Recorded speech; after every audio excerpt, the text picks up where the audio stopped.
Hey, so this is my just like going to try and keep it as quick as possible. So it's my overview and review of what I got last week.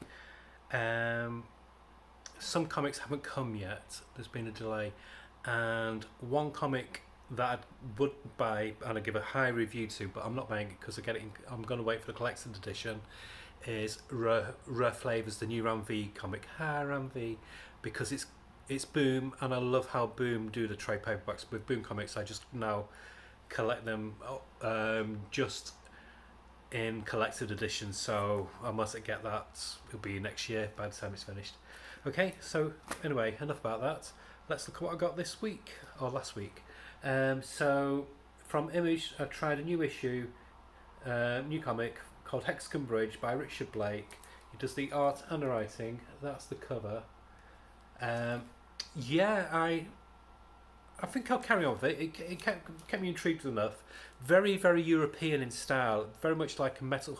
It looks like something you read in Metal Helens or heavy metal back in the 70s or in humanoids now. It's got a very Mobius Bilal kind of feel to it. Um, yeah, it's reminds me a bit of Interstellar and that kind of hard sci-fi. Um, I don't want to give too much weight, basically because I don't know if I've grasped it fully. That's why I most likely will carry on with it. But yeah, it's an intriguing story.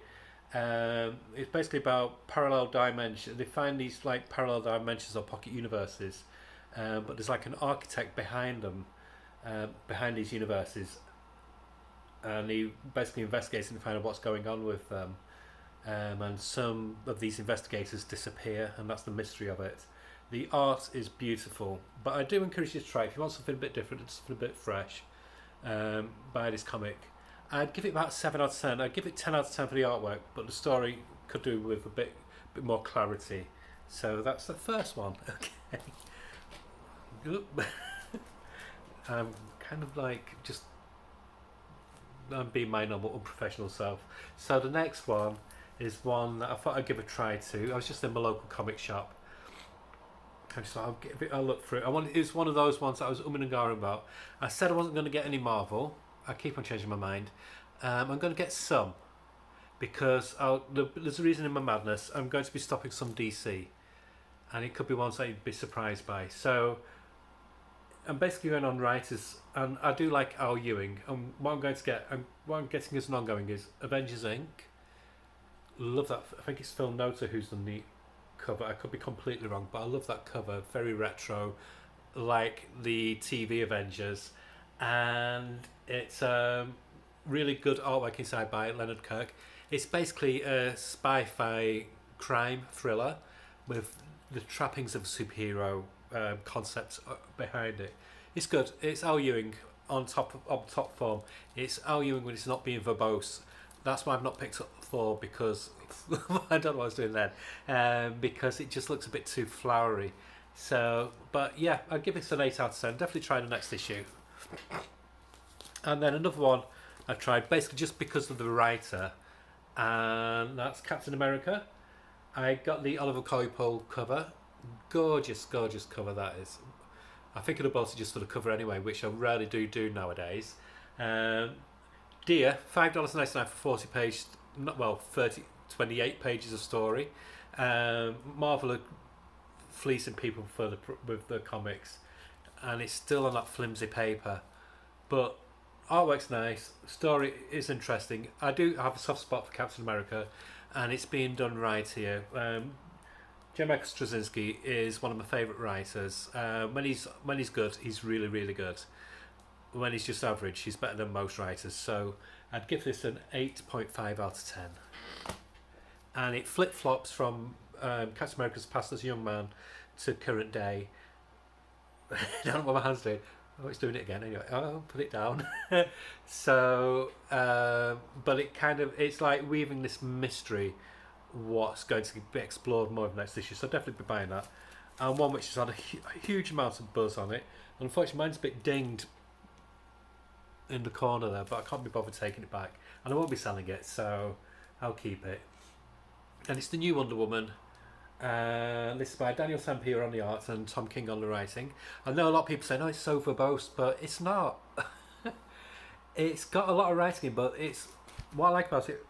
There's part of the writing is what I like how he does this. He does this bit of writing where there's like a third party narration going on, and it ties up at the end, and I enjoy that. I mean, for fuck's sake, Alan Moore's verbose, Grant Morrison's verbose, Neil Gaiman's verbose, and if you don't like reading, then don't buy comics. It's not like Chris Claremont's verbose or Stan Lee verbose, where there's just words peppered about willy nilly when they said like 50 words for what they could have just used 2 words for an explanation or something. This was a pleasure to read. I really enjoyed it. I enjoyed the artwork. The artwork is gorgeous by Daniel Sampier. I mean, that cover is just amazing, but I just can't be bothered opening them up today. I want to be as quick as possible.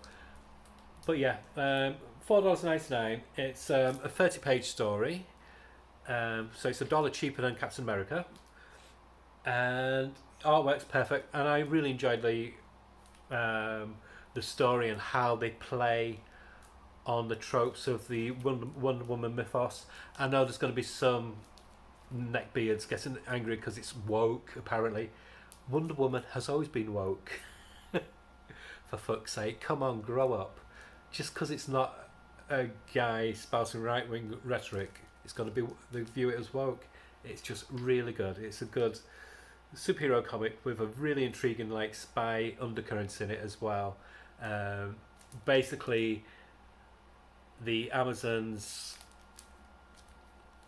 There's an incident that happens at the beginning. I don't want to give too much away, and it turns the United States against the Amazons. They basically want to extradite from America back to, is it Themyscira or Amazonia or wherever it is they live, and that's like where it starts from. And there's subplots coming in, and there's some cool new character.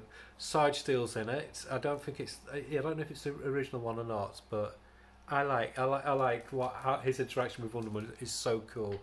There's a really good bit that just shows the strength of Wonder Woman. And yeah, 9 out of 10. Definitely getting it while this team's on it. Really, really enjoyable. And I've not enjoyed a Wonder Woman comic for a while. I didn't even like Historia. And next up is Batman Superman World's Finest, number 19. From Screenrant.com. Batman/Superman. Alexa, stop. I did not ask for that. So I think it's Chad Mosden in the artwork and Mark Waid's in writing. This has always been a good comic, but I didn't like the first arc. I liked the second arc, I liked the third arc, but I think it's more because I was like gushing over the art as well. But when it's a different artist, it shows you that the story is actually not that. It's just not exciting enough for me. This is the type of comic I read years ago, even pre-crisis, like the All-Star Squadron and things like that in the early 80s. It's just a bit too fluffy and light for me. I didn't feel satisfied. I did one of those things where you could tell if you're not really interested in a comic or a book, where I counted how many pages I had left to read, and that's not a good sign. So it's rounding it off because this story finishes with this one, and I don't think I can't be bothered investing any further into it, so I'm stopping with number 19. So some of these Marvel comics, what I've got recently, that will replace it. Shazam, I don't know. I don't know what I'm going to do with Shazam yet, because I did enjoy it, but so I don't know where I'm going to go with that one, if I'm going to carry on with it or not. It's like that at the moment, so we'll see. And next up is another Marvel one, surprisingly. But again, it's only $3.99, and I got I think it's the cover B because it's Dan Panosian, and I love his artwork, and I love this tribute to the old Alpha Flight comics. For some reason, I really love a yellow background on a comic, and this is just so nice, this cover. And so Ed Brisson on the writing, I can't remember who the artist is, but it's nice art. Yeah, and this is the Alpha Flight I remember from the 70s and 80s by Byrne, and when he was in the X-Men with Chris Claremont as well. It's just really good fun. I hope. Oh, Marvel, you piss me off by just doing miniseries all the time. I hope they either do another miniseries or the first issue sold really well, so hopefully they make this into an ongoing. Yeah, a very, very enjoyable comic. One of my favourite Marvel comics. I'll give it an 8 out of 10. And then this is kind of like a collection of the an Infinity comic from Marvel. You know, the ones where you can read it on your phone where it goes down instead of like that. So it's quite dear. It's $9.99. So in UK money, that's £7.99. But there's about 85 pages of story. But look how flimsy it is. They could have made this a prestige for that amount of money. That's just lazy. Marvel, you fleece people and you just don't do quality control on your stuff. But it's by Saladin Ahmed, who I'm really enjoying at the moment, and Juan Ferreira on the artwork. This one I can show you because I've not got it bagged up. Fuck. And the art is really good. It's got almost like it's done. Some of it looks like it's done in pencil crayon. And I love when they do a Spider-Man comic which has got like supernatural elements, which this one has. It's collected, it's a complete story, but there's going to be another miniseries, another like supernatural one, another spine-tingling Spider-Man. I think by the same team. I think it's going to be a 4-issue one. So yeah, I'll be guessing that. And I think it's only $4.99 for the first issue, and then $3.99 the issues afterwards. So I really enjoyed this. It was good fun, a really good read. Classic. Like I said, I love supernatural when they do supernatural elements of Spider-Man. Gave me a feel of a good Jeremy DeMatteis Spider-Man, that kind of era of Spider-Man. So I'd give this an 8.5 out of 10. And if you're stuck for something to read, you can do worse than this. So yeah, nice, solid Spider-Man comic. And then one of my most anticipated comics of the week, and it did not disappoint. Sorry, I kind of got it okay. I've not been fussing over it today, so that's good. So my hair is behaving, but it's kind of getting in my eyes. I got Green Lantern War Journal by Philip Kennedy Johnson and Montes on the artwork. This is my Green Lantern, not John Stewart himself, but the writing on it. This is how a Green Lantern comic should be. This is good. It's got the perfect blend of humanity and Earthbound stories with space stories, and it's not flabby. It throws you right into the action, and I'm invested. The artwork is so nice. It's everything you want in a good, solid, standard superhero comic. And the writing by Philip Kennedy Johnson. I've actually stopped buying the Hulk because I'm going to get it digitally, because I've got all my other Hulk comics digitally. That's the only reason I'm stopping it. So that was good. But I think he's writing on Green Lantern War Journal is actually better than what he's doing on the Hulk. It's a good, solid sci-fi comic. Plenty of action, and it meshes so well. The art meshes well with the writing. It's perfect. 9 out of 10. Invested in this. If I had to stop a Green Lantern one, I would stop the main Green Lantern comic. I'm enjoying it, but if it came to that with my budget, I had to stop one. I would stop one and just carry on with this, because this is easily head and shoulders above that one in quality. So yeah, do yourself a favour, check that out. So I think it's only $3.99 as well. And then we got number 4 of Jeff Lemire and Andrea Sorrentino, Tenement. Gorgeous artwork. Very, very. It's getting into the spooky now. It's like a very dark and twisted. It's like Twilight Zone via Stephen King. What I liked about it as well, I didn't realise it was about this, but it's set in Toronto, so it's so refreshing having an American comic not set in the UK, set in America, because obviously Jeff Lemire is Canadian anyway. But yeah, there's so many twists in this, but it doesn't feel like it's just twist for twist's sake, and it's definitely ramping up the spooky vibes now. And yeah, it's again, I'm just saying that I don't know how he does his artwork, but it's so atmospheric, perfect for this kind of comic. Where it's, the billing is a supernatural horror, but I'd say it's more mystery. and supernatural mystery. It's not horrific. There's nothing that makes you go, ooh, but it's got that atmosphere. So it's very, very good. 9 out of 10. Highly, highly recommend it. If you're not going to get it, then definitely get it when it comes out in collector form, which I'm sure it will do. And then more of the Gotham War. This is part 3, the Catwoman one.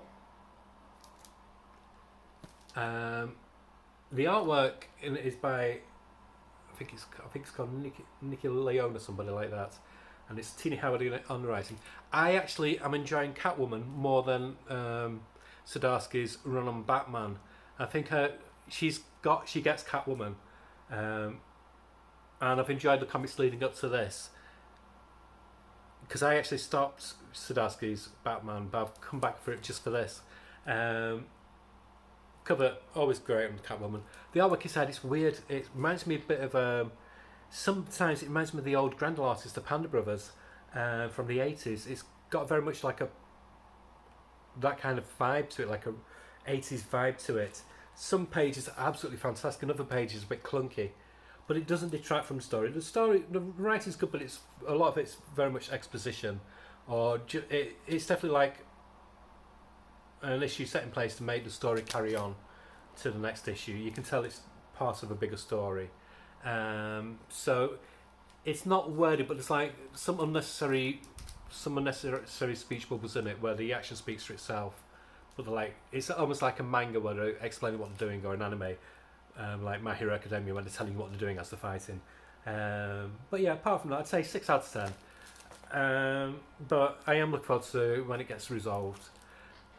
Zdarsky's Batman, I don't know if he'll carry on with it after Gotham War. I'll see what the issue of it is like after Gotham War's finished.